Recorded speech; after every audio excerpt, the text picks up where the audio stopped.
Hi friends, welcome back to Stone of Health episode 2. Thank you all very much for watching our first episode and for giving us some valuable feedback. It means a lot to us. Today we will be talking about a topic from social psychology. Do you know what social psychology is? Social psychology is basically the scientific study of individuals in social settings. So, while psychology deals with individuals, social psychology deals with individuals in the presence of others, how they act, think, feel when others are present around them. So, for example, take a student. He would behave very differently when he is alone in a room, when he is in the presence of his close friends, and when he is in the presence of his other classmates and a teacher. His behavior would vary in each of these situations. So social psychology would look at his behavior in the presence of others. Another example is the role of a leader in a group. So what is the role of a leader in a group? Social psychology would study this. Or how do others influence our attitudes? How do our prejudices arise? These are some basic topics that social psychology covers. So let us look at what specifically we will be looking at today. Before that, take a look at these clippings.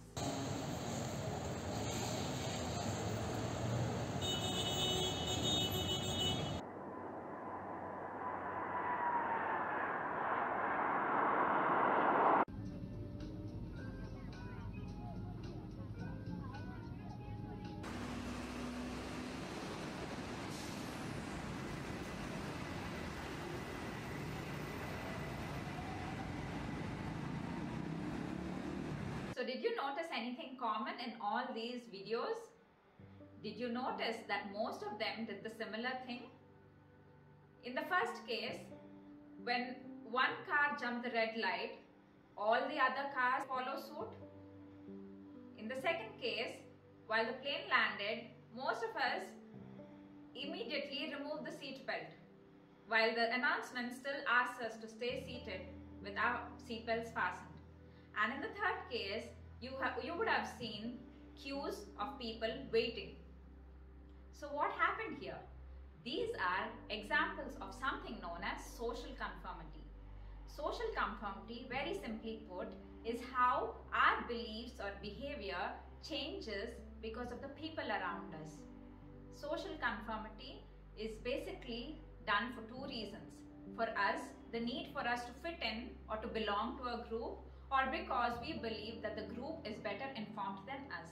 So we tend to behave how the group does. In 1950s, Solomon Asch, a famous psychologist, conducted the Conformity Experiment. In this experiment, he had two groups of people, one, the real participants, and two, his own confederates who pretended to be real participants. He told the participants that he would be conducting a vision test.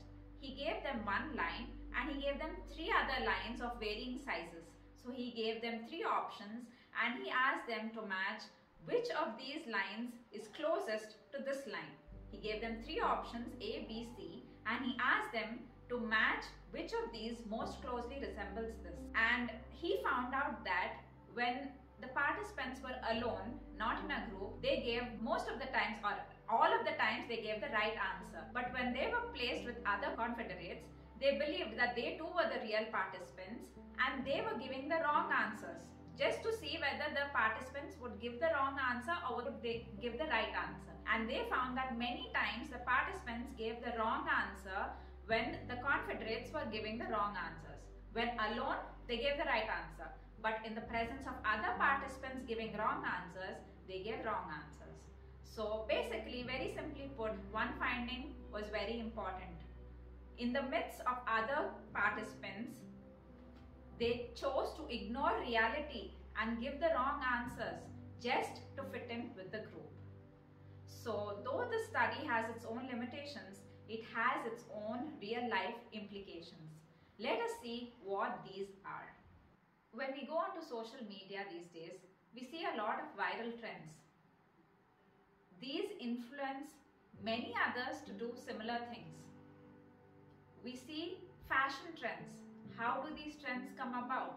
When many people follow the same trends. So, for example, you may have heard people used to bind up children's feet just for the sake of beauty. or how bell bottoms were in fashion. These are examples of social conformity. Even students or children or young adults getting involved into smoking, drinking, and even games like PUBG.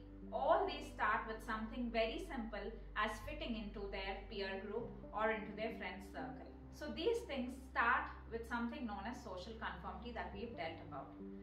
Even things like standing in a queue that we've seen, greeting someone, or following traffic rules, and these days because of the pandemic, wearing masks, sanitizing our hands, keeping the 6 feet distance, all these are an example of social conformity.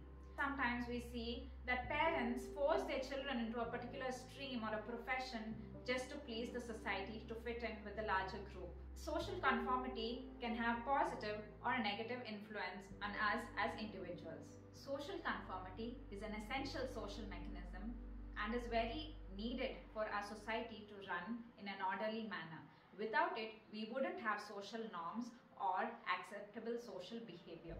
Society would be in a total chaos. However, blindly following others without giving any thought would do us more harm than good, especially if we are in a leader's position, and if others are following us, all the more reason to think and behave.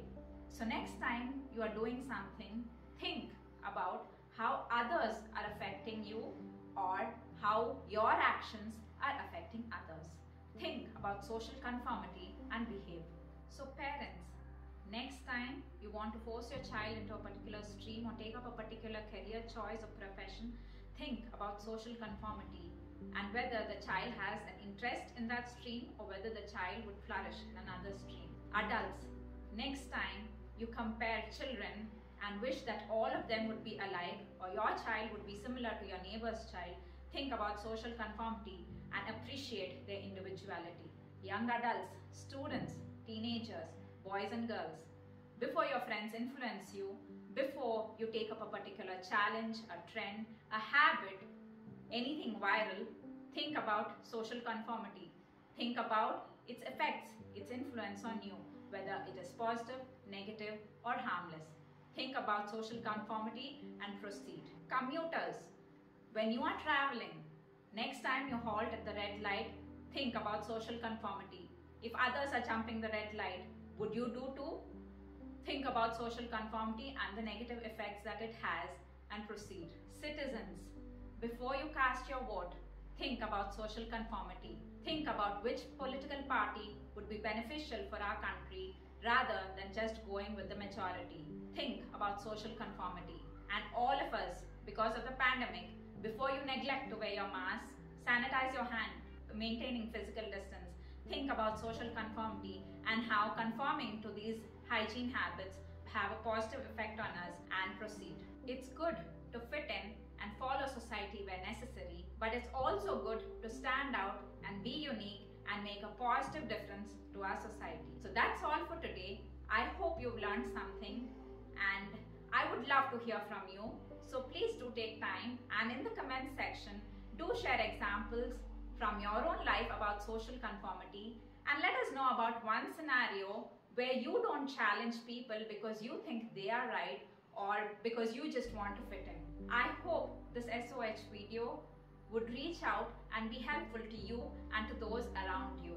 Looking forward to constructive feedback. Thank you and have a wonderful day. This is Lucy Lenora Edwin, psychologist and educator.